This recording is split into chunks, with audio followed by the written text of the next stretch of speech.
friends, and welcome to our channel. Thank you so much for joining us.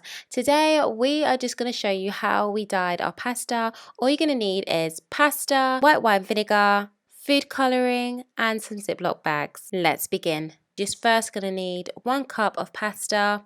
I use these measuring cups because they just make life easy. And then you want to grab your Ziploc bag and just pour your pasta inside that bag. You don't have to use a bag, you can use a plastic container, anything you don't mind getting messy because this is a messy process.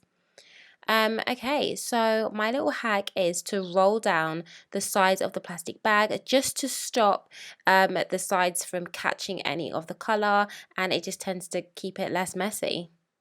So next you want to go with a teaspoon. You want 1 teaspoon of white wine vinegar, and you just want to pour that in carefully and just get that into the bag. Next you want to go with the food colouring, same measurement, 1 teaspoon again, and put that into the bag.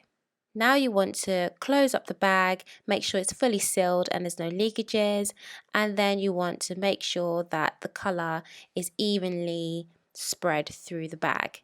I tend to massage it through first and then sort of catch some air, twist it so it almost becomes a balloon, and then shake it so it just has a lot more room to mix about. You want to do that for a good probably a minute, make sure it's fully covered, and then just leave it for 10 to 15 minutes just to allow the colour to absorb into the pasta.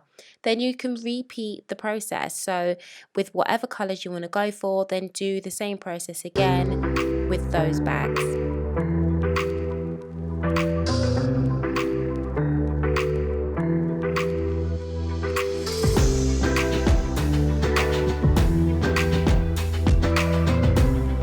Tray. Now try and make sure you get a large enough tray just so they can all air out properly, because before when I did this I picked up a small tray and it was just all squashed together and it didn't make sense.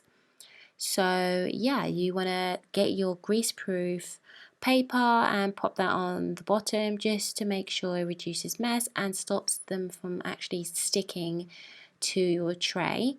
And then you just want to lay them out evenly just so they can dry, just air dry, and you want to leave that just until they're completely dry.